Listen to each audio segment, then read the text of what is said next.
guys, happy holidays. It's Mike and Britt.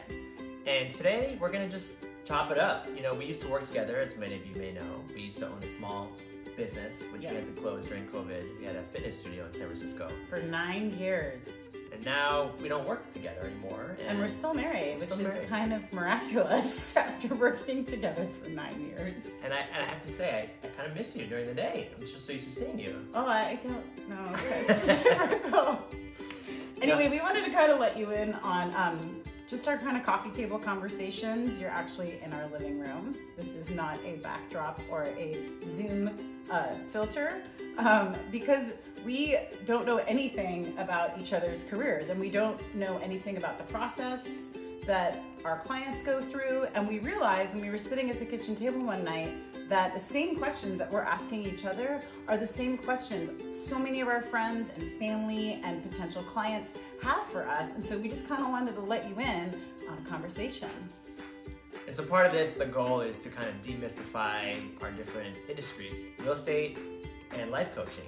And we'll just do some questions and answers. And please let us know if you guys have questions you want us to address. So let's go with... Yeah, I think we're gonna actually start doing this every week. Yeah. So if you wanna email us or text us or direct message us on Instagram or Facebook and you're like, I have a question for the question of the week, then let us know and we will bring you into the conversation. We'll bring your questions to the coffee table. So my question of the week for you is, what is the difference between coaching and therapy?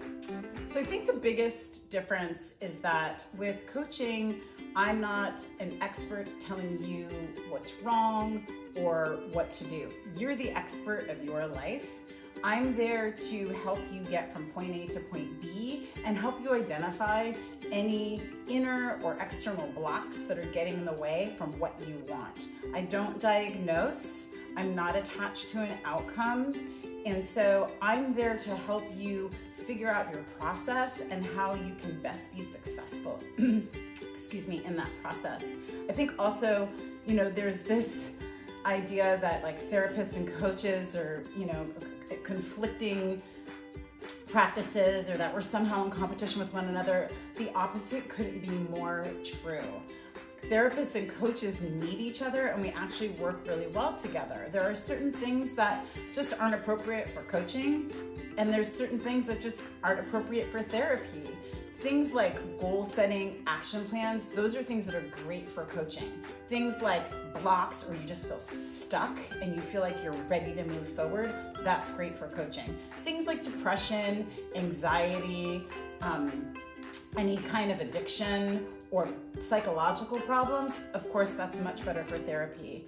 Also, a really big differentiation between coaching and therapy is that in therapy, there's a lot of focusing on the past and kind of metabolizing the past and talking about the past. And in coaching, there's a little bit more of a belief system around that your past is your story, but it's not who you are today, and it's not who you are going forward, that you're really creating yourself every single moment and you have unlimited potential.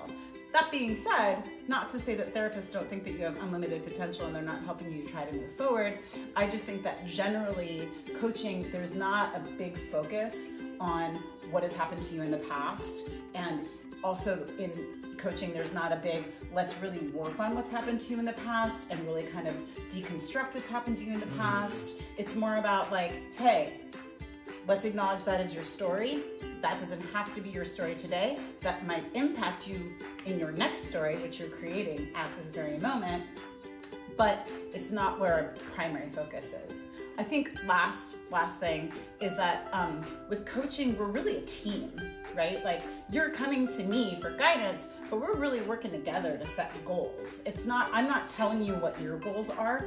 We're working together to cultivate your goals and cultivate your wants. And I'm there to help you literally create a step-by-step action plan or a step-by-step way to move forward and really look at blocks.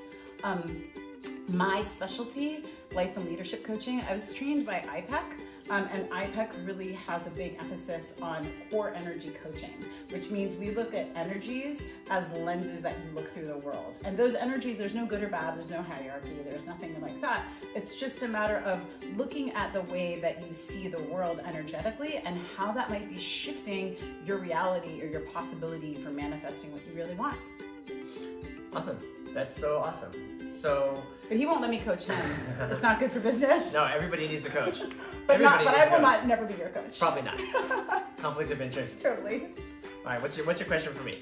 My question for you, and this is an honest question. Sorry. This is an honest question, which is that I don't understand the first step around buying a house. Now, I am the girl that loves going to open houses and loves looking at all the staging, but outside of that, I don't know the first step about buying a house. So let's say I wanted to buy a house. You know, it reminds me, actually, it's a great question. It reminds me of the first step for us when we started that process 8-9 years ago, which was that we had to make a decision. You had to make a really line in the sand decision and saying, I'm no longer gonna rent, okay? I'm no longer gonna pay someone else's mortgage. I wanna start investing in myself. When you are building equity and building wealth through real estate, you know, it's more like you're taking money from one pocket and putting it in the other pocket. You're taking your wages and you're turning it into capital. It's very different when you're just paying rent. You're basically putting money into a black hole, as we did for so many years. For so many years. So the first step really is to just make that decision that you're cutting it off. You're no longer gonna pay rent, okay? What I then did for us was I wanted to kind of stress test our finances. And I wanted to say, okay, we're gonna be increasing our monthly payment for housing by X amount. Okay, maybe we were paying this amount for rent. This is what our mortgage is most likely gonna be. So I would take that difference and I would basically take that cash from our checking account, putting it into our savings account every month to kind of supplement what we were paying for rent. So we had a kind of stress test of our finances to see what it actually felt like to have that bigger payment every month. Keep in mind, you're gonna benefit from tax deductions. You can deduct your property taxes and your mortgage interest, and there's lots of other benefits to owning a home. But I think that's really the first step, is to just psychologically prepare yourself for that inevitability, okay? Then of course, you wanna make sure you're building out your team. You have your agent, you want to find a great realtor that resonates with you, that is going to have your best interest, that you trust, that is relatable, and then of shameless course, plug.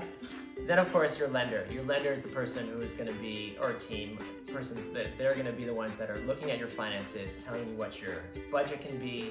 They're going to do a full process of looking at your profile. Your profile is going to include, your debt to income ratio, verification of employment. They're going to look at your credit scores. They just want to see how risky of a borrower you are, okay? They're going to assess that risk and then put it through their underwriters to make the final determination to say, okay, what kind of rate can we offer you? What is your maximum amount that you can purchase? Once you have that information, then you start the process of looking for homes. This is the fun part. Like you said, going around, we can't do open houses right now because of COVID, but there's lots of virtual tours. All the apps that show you pictures are great. You can do oftentimes 3D tours of homes online. It's very much like shopping online, right? You're looking at houses, you're looking at pretty pictures. Ultimately, you want to go see those properties in person, right? You want to get the vibe of the neighborhood. You want to see what the neighbors are like, what's across the street.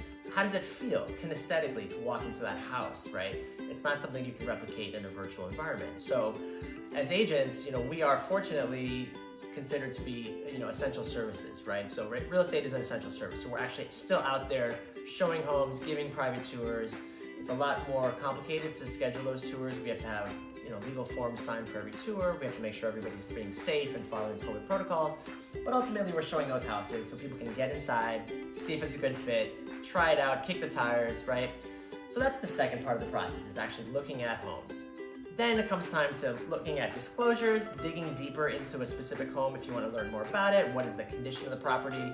Are there any, outstanding things that need to be fixed? Are there deferred maintenance or any kind of red flags you should be aware of, right? Because it's one thing to buy the home, but then once you inherit it, all those problems that are, pre-existing become yours, if there are any.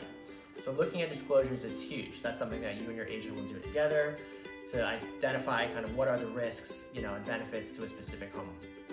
Lastly, submitting an offer, and this is where the agent is going to be in direct communication with you to figure out what is your strategy, what is your price, what are your terms, what's the relationship between your agent and the listing agent, making sure that communication is on point. There's so much that happens behind the scenes because ultimately this is a relationship-based industry, okay, and it's a circle of trust in which all of these transactions are based because everybody wants things to go smoothly. and without any problems. Okay, there are lots of problems that can happen. We can get into that in a different episode. But basically, that's your team, your lender and your agent. And then when you get into contract, it's gonna be your escrow officer. That's a whole different topic. But just know that you're not in this alone. I think that's really important to remember too, that it might seem scary and daunting, the prospect of becoming a homeowner, taking on this huge, the biggest transaction in most people's lives, but you have people on your side, and find those people and believe in those people and let them work with you, because it's a collaborative process.